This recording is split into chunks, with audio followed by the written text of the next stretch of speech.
السلام عليكم ورحمة الله تعالى وبركاته. مرحبا بكم في قناتكم لنستفيد ونتعلم. درس اليوم سوف يكون إن شاء الله حول المفاعيل في اللغة الفرنسية. C'est un cours autour les compléments dans la langue française. يعني جميع المفاعيل سنتطرق إليها بحول الله. ما هي أنواعها؟ كيف نتعرف عليها في جملة؟ ما هي وظيفتها؟ كل هذا سنعرفه إن شاء الله. قلنا على أن المفعول به في الجملة يأتي ليضيف تكملة إلى العمل الذي قام به الفاعل. هناك عدة أنواع من المفاعيل. هناك الكومبليمون دوبجي ديريكت يعني المفعول به المباشر، نرمز له اختصارا COD. يكون دائما تابعا للفعل بدون وجود أي حرف جر. يعني le COD est toujours suivi de verbes sans préposition. يعني لا يوجد أي حاجز بين الفعل والمفعول به. جملة كمثال: أحمد mange une pomme.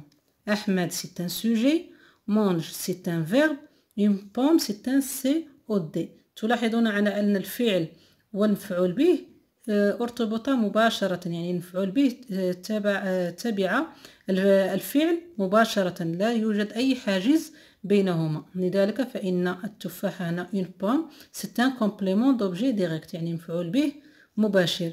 كيف نتعرف عليه في جملة؟ نطرح السؤال بماذا؟ quoi. on pose la question par quoi. هنا أحمد mange quoi. أحمد ماذا أكل أحمد؟ أحمد mange une pomme. أحمد أكل تفاحة. المفعول به الثاني هو كومبليمون دوبجي انديريكت، يعني مفعول به غير مباشر، نرمز له اختصارا COI. يكون دائما تابعا للفعل، يتبع الفعل ولكن بعد أداة جر أو حرف جر. Le COI est suivi toujours d'un verbe mais après une préposition à, de, avec. مثال: le père parle à son fils. Le père parle à son fils. Le père c'est un sujet. الأب فاعل. parle يتكلم c'est un verbe فعل. à c'est une préposition هي أداة جر أو حرف جر. son fils c'est un nom.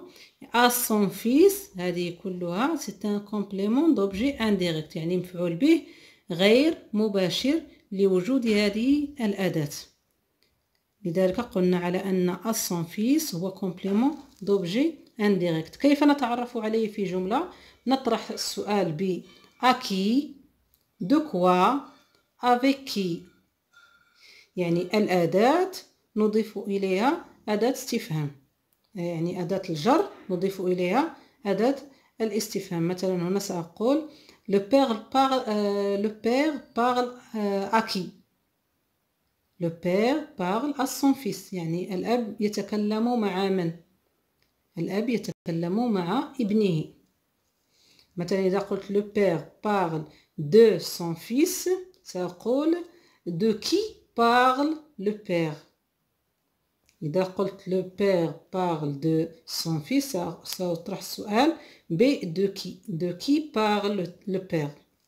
إذا قلت مثلا le père parle avec son fils سأطرح السؤال avec qui parle le père. avec qui parle le père. إذا كان هنا مثلا هنا son fils c'est un nom c'est un nom non commun، يعني اسم عام son fils. إذا كان مثلا هنا اسم شيء مثلا parle de la voiture، يعني يتكلم عن السيارة، سأقول de quoi parle le père. de quoi parle le père، يعني أن السيارة هي شيء يعني انانيمي، يعني شيء بدون روح، زعما شيء بدون روح. سأطرح السؤال ب de quoi parle le père. le père parle de la voiture. المفعول به الآخر في اللغة الفرنسية هناك الكومبليمون دو نون، مفعول الاسم الذي يعطي تكملة للاسم. مثلا Yassine est le fils de Ali. Yassine, هنا c'est un sujet et c'est un verbe. Le fils, c'est un complément d'objet direct. De Ali, c'est un complément de nom. complément de nom لأن يضيف تكملة لهذا الاسم. يعني ياسين ابن علي. ابن من؟ ابن علي. جاء هنا دو علي تكملة للاسم le fils. لذلك فإنه complément de nom، يعني يعطي تكملة للاسم. هناك أيضا le complément de l'adjectif. complément de l'adjectif يعني يعطي تكملة للصفة. l'adjectif هي الصفة، يعطي تكملة للصفة. مثال Omar est un bon élève. Omar هنا c'est un sujet et c'est un verbe. Un bon هنا bon c'est un adjectif. Élève c'est un complément de l'adjectif. يعني عمر هو تلميذ جيد. لا نقول عمر جيد، وإنما عمر هذه الصفة جيد في ماذا؟ يعني جيد بصفته تلميذ. لذلك فإن تلميذ هنا أعطت تكملة لهذه الصفة. complément de l'adjectif يعطي تكملة للصفة. هناك أيضا les compléments circonstanciels يعني الأظرفة. هناك عدة أنواع من هذه les compléments circonstanciels، يعني من هذه الأظرفة. هناك الذي يفيد مثلا السبب de cause. complément circonstanciel de cause يعني يعطينا السبب، يعني سبب الفعل. مثلا هنا il est puni de son imprudence. عوقب بسبب عدم مبالاته وبسبب لا مبالاته. يعني هذا السبب، هذا هو السبب الذي عوقب من أجله. يعني complément de cause. complément circonstanciel de cause يعطينا السبب الذي أجبر الفاعل على القيام بذلك الفعل. السبب الذي أجبر الفاعل على معاقبته هو عدم مبالاته. يعني هذا الاسم هو سبب الفعل، يعني لذلك يسمى complément circonstanciel de cause. هناك أيضا complément circonstanciel d'origine، يعني d'origine الأصل، يعطينا الأصل. مثلا il est né d'une famille paysanne. d'une famille paysanne هو الأصل، أصل مولد هذا الشخص. يعني ولد من عائلة قروية. هنا الأصل. c'est un complément circonstanciel d'origine. هناك أيضا من أنواع les compléments circonstanciels. هناك الcomplément circonstanciel de moyen، الوسيلة الذي يعطينا الوسيلة، الذي يبين الوسيلة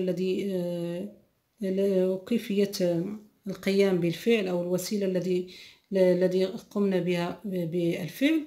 مثلا il mange avec une fourchette. يأكل باستعمال شوكة أو بشوكة، يعني يقوم بفعل الأكل بالاستعانة أو باستعمال une fourchette أو شوكة. يعني هنا avec une fourchette c'est un complément circonstanciel de moyen، يعني الوسيلة. هناك أيضا le complément circonstanciel de l'accompagnement، يعني ديال المرافقة. مثال علي se promène avec Omar، يعني يتجول مع عمر. علي يتجول مع عمر. ديك مع عمر هو complément circonstanciel de l'accompagnement، يعني المرافقة. هناك أيضا le complément circonstanciel de but، الهدف أو الغاية. أمين se prépare pour l'examen، يعني أمين يتهيأ للامتحان. لماذا يتهيأ أو se prépare يعني يدرس أمين؟ لماذا؟ لتهيئة أو ليستعد للامتحان. يعني pour l'examen. Pour l'examen c'est un complément circonstanciel de but، يعني الهدف من القيام بالفعل. هناك أيضا le complément circonstanciel de mesure. mesure أو المقياس. La robe est allongée de 3 cm. يعني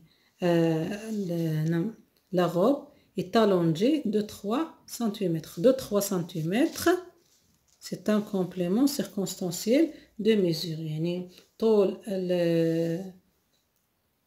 الفستان يبلغ 3 سنتيمترات. يعني 3 سنتيمترات هو المفعول به الذي يبين لنا المقياس. أيضا يوجد complément circonstanciel de prix الذي يبين لنا الثمن. La viande coûte 50 درهم. يعني سعر اللحم 50 درهما. يعني 50 درهما هو سعر اللحم، لذلك فهذا هو complément circonstanciel de prix. أيضا من أنواع لي complément circonstanciel هو complément circonstanciel de poids، الوزن الذي يبين لنا الوزن. مثلا cette fille pèse 100 كيلو. هذه الفتاة تزن 100 كيلو، 100 كيلوغرام.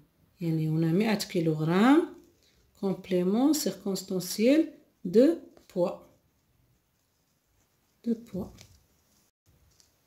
أيضا من أنواع هذه لي complément circonstanciel والتي الأكثر استعمالا أو الأكثر تداولا في الجمل في اللغة الفرنسية، نجد الكومبليمون سيركونستانسيال دو ليو.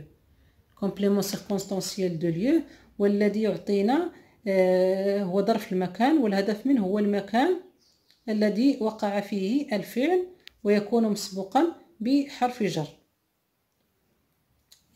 جميع هذه لي كومبليمون سيركونستانسيال تكون مسبوقة بحرف جر، جميعها باستثناء لو كومبليمون سيركونستانسيال دو طون اي دو مانيير. دو طون يعطينا الزمن، او دو مانيير يعطينا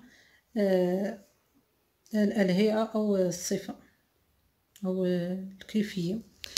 قلنا على ان الكومبليمون سيركونستانسيال دو ليو يعطينا الهدف الذي وقع، المكان الذي وقع في الفعل. وجميع هذه الأظرفة يمكن أن تأتي في بداية الجملة أو في نهاية الجملة. مثال لي complément circonstanciel de lieu: je rentre à la maison. je rentre à la maison. هنا à la maison يعني دخلت إلى المنزل. المنزل هو مكان الذي وقع فيه الفعل، يعني فهو ظرف مكان. complément circonstanciel de lieu نرمز له اختصارا CCL. لمعرفته في الجملة نطرح السؤال ب où. on pose la question par où. أين دخلت إلى المنزل. où je rentre à la maison. أيضا هناك le complément circonstanciel de temps نرمز له اختصارا CCT pour exprimer le temps de l'action، يعني الذي يشير لنا إلى الزمن وقوع الفعل. يمكن أن يأتي في بداية الجملة كما يمكن أن يأتي في نهايتها. مثال: hier j'étais avec mon ami. البارحة كنت مع صديقي. البارحة كنت مع صديقي. لمعرفته في الجملة نطرح السؤال ب quand. on pose la question par quand. متى كنت مع صديقي البارحة. quand j'étais avec mon ami hier. أيضا من الأظرفة هناك complément circonstanciel de manière، يعني يبين لنا الهيئة أو الصفة، صفة الفاعل عند قيامه بذلك الفعل. Il exprime la manière comment le sujet fait l'action. Par exemple, les enfants parlent poliment. الأطفال يتكلمون بلطف. هنا بلطف أو poliment c'est un complément circonstanciel de manière. لمعرفته في الجملة نطرح السؤال بكيف. On pose la question par comment. Comment les enfants parlent? Les enfants parlent poliment. كيف يتكلمون الأطفال؟ يتكلم الأطفال بلطف. جميع، قلنا على أن جميع هذه الأظرفة تبتدئ بأداة جر أو بحرف جر باستثناء لو كومبليمون سيركونستانسييل دو مانيير، لأنه هو هنا أدفيرب يعني اسم لا يتغير، اسم غير متغير. أو أيضا لو كومبليمون سيركونستانسييل دو طون يأتي على شكل اسم زمان، يعني اسم زمان الأمس، البارحة، غدا، في العام الماضي، في العام القادم. هنا يأتي على شكل اسم، يعني لا يحتاج إلى أداة جر. أما جميع لي كومبليمون سيركونستانسييل فهي تبدأ بأداة جر أو بحرف جر. ملاحظة مهمة أيضا، يمكن أن نجد في الجملة، يعني لا نقتصر على مفعول به واحد، وإنما يمكن أن نجد عدة مفاعيل. Dans la phrase, on peut trouver plusieurs compléments. Par exemple, regardez cette phrase. Maintenant, la mère prépare le tagine vite avec sa voisine. الآن الأم تعد الطاجين بسرعة مع جارتها. الآن يعني يعطينا الزمن الذي وقع فيه الفعل، إذن فهو كومبليمون سيركونستانسييل دو طون. الأم هو السوجي، هو الفاعل الذي قام بالفعل. بريبار تعد هو الفعل سي لو فيرب. لو طاجين تعد ماذا؟ تعد لو طاجين سي ان كومبليمون دوبجي ديريكت، هو مفعول به مباشر. فيت، كيف تعد هذه الأم الطاجين؟ تعده بسرعة، يعني فهو كومبليمون سيركونستانسييل دو مانيير. avec sa voisine، مع من، يعني مع من تعد الأم هذا الطاجين. avec sa voisine c'est un complément d'objet indirect. وأيضا يمكن أن يكون أيضا complément circonstanciel d'accompagnement، يعني مرافق. avec ممكن أيضا أن نقول على أنه complément circonstanciel d'accompagnement.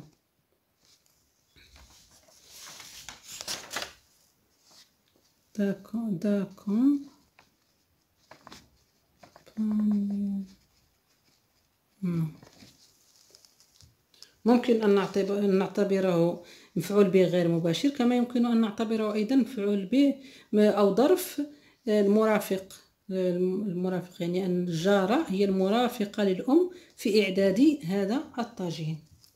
أتمنى أنكم استفدتم من هذا الفيديو وتعرفتم على المفاعيل أو جميع المفاعيل الموجودة في اللغة الفرنسية. لا تنسوا الاشتراك والإعجاب بالقناة ومشاركة الفيديوهات مع الأصدقاء والأحبة لتعم الفائدة على الجميع، فضلا منكم وليس أمر بطبيعة الحال. شكرا على مشاهدة هذا الفيديو، وإلى فيديو قادم بحول الله.